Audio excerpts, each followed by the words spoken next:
दोस्तों यदि यूँ कहूँ कि यदि अभी तक आपने पोएट्री सेक्शन का अध्ययन नहीं किया है और आपके पास टाइम नहीं है पोएट्री को पढ़ने का, तो दोस्तों ये जो सेशन है आपके लिए स्पेशल है। वीडियो को शुरू से अंत तक देखिएगा और आप अपने पास एक स्पेशल नोटबुक बना लीजिएगा दोस्तों। ये बहुत ही मदद करेगा आपको ऑब्जेक्टिव क्वेश्चंस की तैयारी करने में।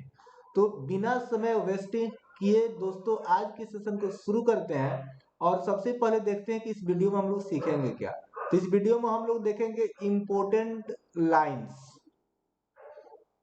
जो आपके पोएट्री सेक्शन से लिए गए हैं, 12th क्लास के पोएट्री सेक्शन से लिए गए हैं और इसको दोस्तों हम इस ढंग से एक्सप्लेन करेंगे जिससे कि आपको आज हम 5 चैप्टर्स के सारे ऑब्जेक्टिव क्वेश्चन को तैयारी करा देंगे।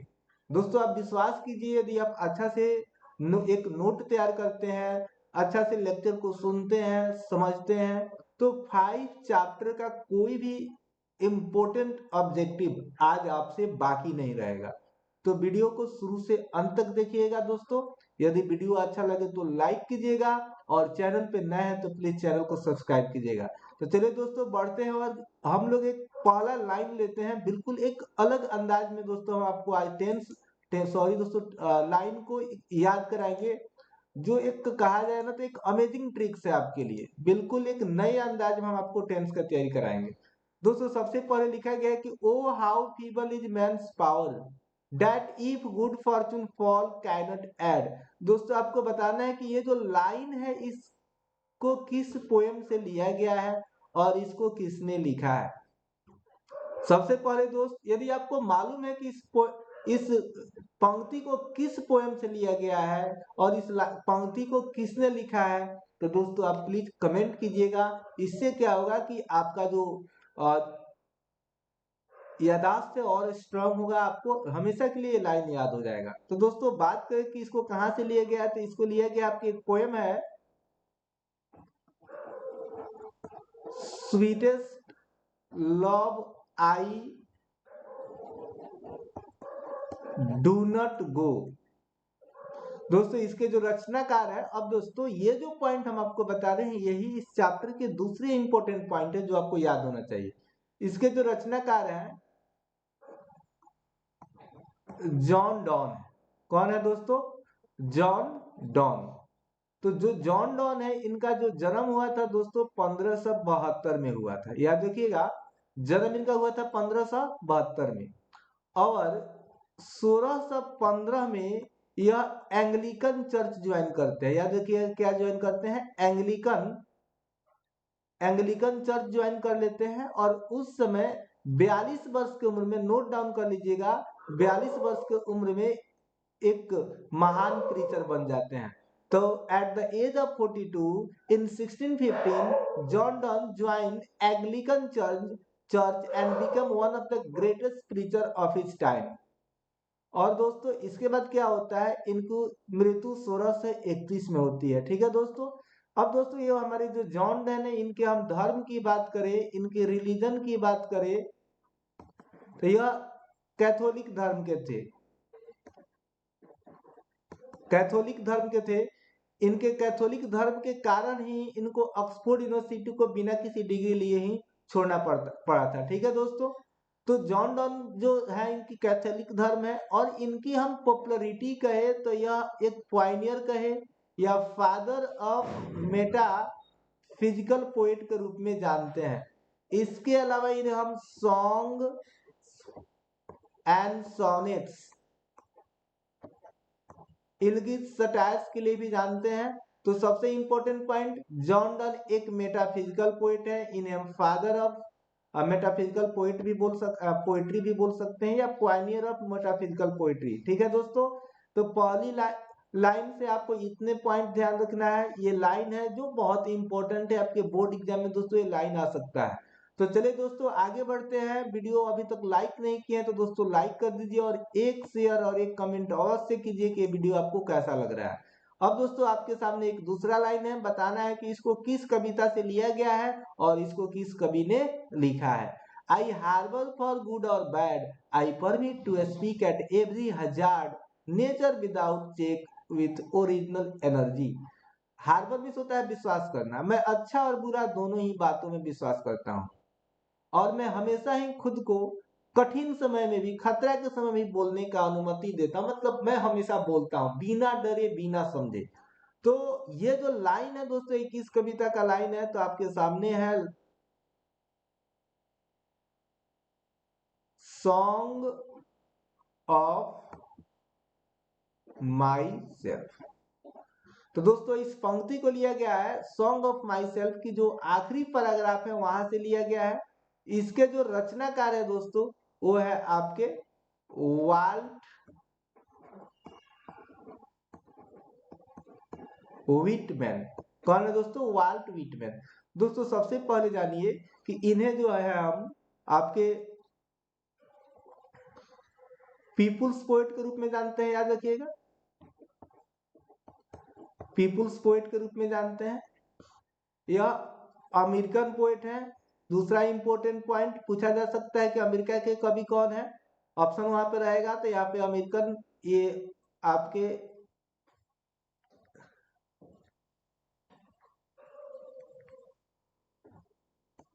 अमेरिकन पोएट है,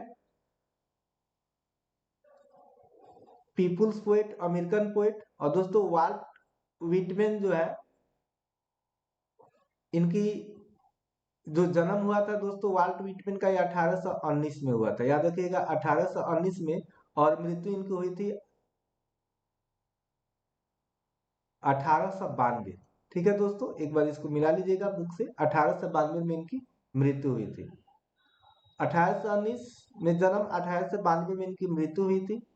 और वाल्ट व्हिटमैन से और जो इम्पोर्टेंट पॉइंट है इनके, हम वर्क्स की बात करें तो पूछा गया था पिछले एग्जाम में कि leaves of grass, leaves of grass, और दूसरी एक रचना है ड्रम टैप्स। ये इनकी दो रचना है दोस्तों, याद रखिएगा। लीव्स ऑफ ग्रास जो कविताओं का संग्रह है, वाल्ट व्हिटमैन की, पूछा गया था आपके पिछले एग्जाम में। और दोस्तों यहीं पे अगर हम कहें डिस्टेंट ड्रम, एक रचना है डिस्टेंट ड्रम, तो दोस्तों इसके जो रचनाकार हैं वो है आपके मनोहर मालगांवकर, मनोहर मालगांवकर, जिनकी एक रचना पढ़ना है short story a pinch of snow. तो ठीक है दोस्तों, आगे बढ़ते हैं। उम्मीद करते हैं कि पढ़ाने का ये जो तरीका है बहुत आपको अच्छा लग रहा होगा। दोस्तों सच कहे तो ये पढ़ाने का तरीका नहीं, आपको कोई पढ़ा नहीं सकता इस समय, क्योंकि समय बहुत कम है। एक डिस्कशन का तरीका है जिससे आपके सारे ऑब्जेक्टिव तैयार हो जाएंगे। तो दोस्तों इस समय पढ़ने का ये बेस्ट तरीका है, आपका समय भी कम लगेगा, चैप्टर भी कवर हो जाएगा। तो चलिए दोस्तों आगे बढ़ते हैं और लेते हैं अगला लाइन। आपको बताना है कि यह किस कविता का लाइन है। ठीक है दोस्तों, तो अगला है कि nurses to the grapes are gone and the frames go rolling on. तो दोस्तों इसको किस कविता से लिया गया आप जरूर ही कमेंट कीजिएगा। तो दोस्तों इसको लिया गया है आपके now the leaves are falling fast, now the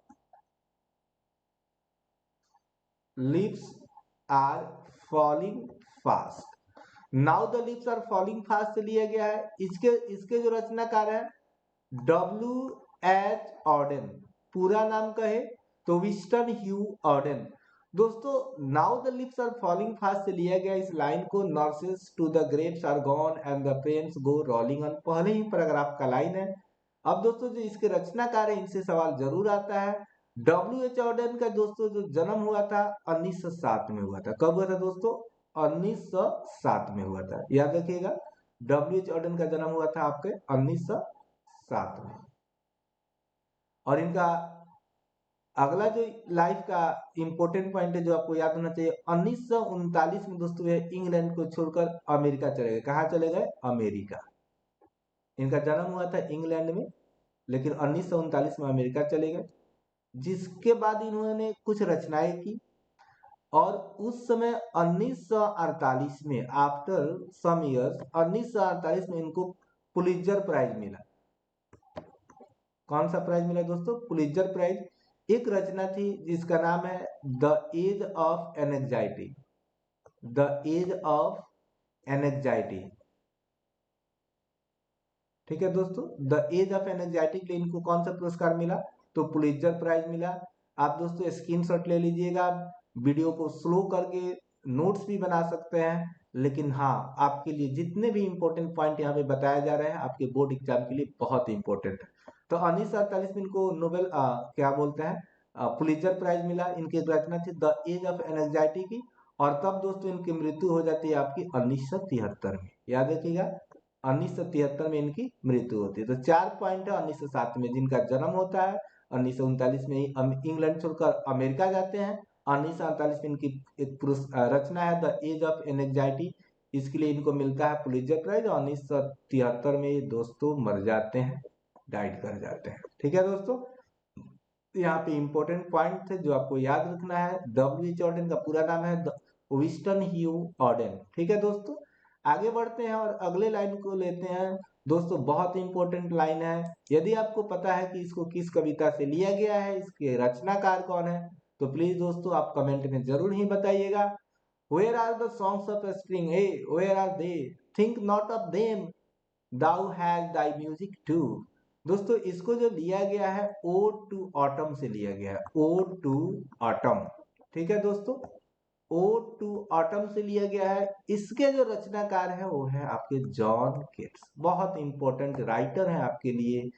John केट्स का दोस्तों जन्म हुआ था 1819 1795, सॉरी दोस्तों 1795 में हुआ था। John Keats was born in 1795। दोस्तों कहाँ जन्म हुआ था, तो इनका जन्म हुआ था मून्स फील्ड, नोट डाउन कर लीजिएगा, इनका जन्म हुआ था मून्सफील्ड, 1795 में जन्म हुआ था। दोस्तों 1821 में मर जाते हैं, 1821 में at the age of 26 he died. अब दोस्तों जो मरते हैं यहां से भी सवाल आता है। दोस्तों इनका जो मृत्यु होता है ट्यूबरक्लोसिस से होता है, याद रखिएगा ट्यूबरक्लोसिस, टीबी से इनकी मृत्यु होती है। याद रखिएगा किससे मृत्यु होती है, ट्यूबरक्लोसिस, टीबी से इनकी मृत्यु होती है। दोस्तों ये जो आपके राइटर हैं जॉन केट्स, यह एक रोमांटिक पोएट है। कैसे पोएट है दोस्तों, रोमांटिक पोएट, इसे नोट डाउन कर लीजिए। जॉन केट्स रोमांटिक पोएट है।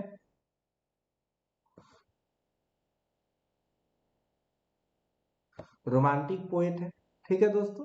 तो जॉन किट्स है आपके रोमांटिक पोएट। इधर थोड़ा सा इरेज करते हैं, कुछ और भी पॉइंट बताए आपके लिए, बहुत इंपॉर्टेंट है। तो जॉन किट्स है रोमांटिक पोएट, याद रखिएगा दोस्तों। लेकिन रोमांटिक पोएट्री की हम बात करें, रोमांटिक पोएट्री की, तो इसके जो फादर है, कौन है दोस्तों, फादर है वो है आपके विलियम वर्ड्सवर्थ। दोस्तों इस वीडियो में हम आपके साथ कर रहे हैं डिस्कशन, इंपॉर्टेंट पॉइंट है, यदि आप ध्यान से सुनते हैं, नोट तैयार करते हैं, तो आपको सारी चीज याद हो जाएंगे।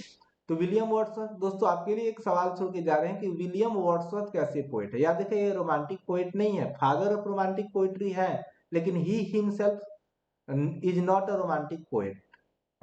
रोमांटिक पोएट के रूप में कौन फेमस है, रोमांटिक पोएट के रूप में फेमस है आपके जॉन किट्स। दोस्तों जॉन किट्स की एक पोएम थी इंडोमियन, इंडोमियन। तो दोस्तों इसकी प्रशंसा कौन से कवि किए थे, जरूर बताइएगा दोस्तों। जॉन किट्स की एक पोएम है इंडोमियन, इसकी प्रशंसा कौन से कवि किए थे, इसको जरूर बताइएगा, इंपॉर्टेंट पॉइंट है आपके लिए दोस्तों, ये सवाल आपके एग्जाम में आ सकता है। अगला पॉइंट, जो शेक्सपियर थे इनके दो सॉरी जो आपके जॉन किट्स है इनके दो रचनाओं का नाम बताइए, जो वहां पे इनको इन्हें एक रोमांटिक पोएट के रूप में स्थापित करता है। पहला तो जो इनकी फेमस पोएम है ये आपका ओ टू ऑटम ही है। इसके अलावा है हाइपरसन एंड लामिया, जो इनकी दो फेमस रचना है। ये पिछले साल आया था आपका दोस्तों, letter might be here and there, just check your letters. तो हाइपरसन एंड लामिया इनकी दो रचना फेमस है जॉन किट्स की। जॉन किट्स की एक और ओ टू ऑटम है, इसके अलावा इंडोमियन है। उसका आंसर बता रहे, इंडोमियन की प्रशंसा वर्ड्सवर्थ किए थे, याद रखिएगा वर्ड्सवर्थ, जो एक नेचर पोएट थे। दोस्तों वर्ड्सवर्थ कैसे पोएट थे, आपके विलियम वर्ड्सवर्थ, विलियम वर्ड्सवर्थ जो दोस्तों थे वह एक नेचर पोएट थे। याद रखिए कैसे पोएट थे, एक नेचर पोएट थे। तो चलिए दोस्तों आगे बढ़ते हैं, और अगला लाइन है आपका, जल्दी से दोस्तों देखिए, और कमेंट कीजिए कि इसको किस पोएम से लिया गया और इसको किसने लिखा है। I think she was the most beautiful lady that ever was in the west country. दोस्तों इसको जो लिया गया है ये आपका लाइन है एन इपिटाफ, इसको लिया गया है एन इपिटाफ पोएम से लिया गया है। एन इपिटाफ एक कब्र होता है, it is a tomb where the dead body is buried and something is written on of her या हिज मेमोरी। ठीक है दोस्तों, इसके जो रचनाकार हैं वो है आपके वाल्टर डेलामेयर। कौन है? वाल्टर डेला मेयर। याद रखिएगा इसके रचनाकार हैं वाल्टर डेला मेयर, जिनका जन्म 1873 में हुआ था, कार्लटन इन कैंट, लंदन इंग्लैंड में हुआ था। दोस्तों 1873 में जन्म हुआ था। 1953 में, नोट डाउन कर लीजिएगा, इन्हें क्वीन एलिजाबेथ सेकेंड के द्वारा ऑर्डर ऑफ मेरिट अवार्ड दिया गया था। फिर से रिपीट करते हैं, 1953 में इन्हें क्वीन एलिजाबेथ सेकेंड के द्वारा the order of merit award दिया गया था 1953 में। और दोस्तों इनकी मृत्यु 1956 में हो जाती है। दोस्तों इनकी हम पॉपुलैरिटी की बात करें तो यह एक चिल्ड्रंस पोएट है। कैसे पोएट है दोस्तों? चिल्ड्रंस पोएट है, बच्चों के कवि है। चिल्ड्रंस पोएट याद रखिएगा, बच्चों के कवि है। और इनकी जो रचनाएं हैं इको है, जो पूछा जा सकता है echo, songs for children, songs for children. दोस्तों जो अवार्ड आपको बता रहे हैं उन्हें आप अवश्य याद रखिएगा। और दोस्तों आप जरूर ही कमेंट में बताइएगा कि ये जो डिस्कशन का तरीका है वो आपको कैसा लग रहा है। यदि आपको अच्छा लगेगा तो इसका पार्ट 2 भी लाएंगे, जो आधी पोइट्री आपके बचे हुए हैं उनको भी कवर करेंगे और ऐसे ही सारे इंपॉर्टेंट पॉइंट का हम लोग दोस्तों कर लेंगे एक एक करके डिस्कशन। तो दोस्तों यदि आप चैनल पे नए हैं और अभी तक चैनल को सब्सक्राइब नहीं किए हैं तो प्लीज चैनल को सब्सक्राइब कर लीजिए और एक लाइक कीजिए और एक शेयर, और वीडियो को अंत तक देखने के लिए आप सभी का शुक्रिया। Thank you, have a nice day.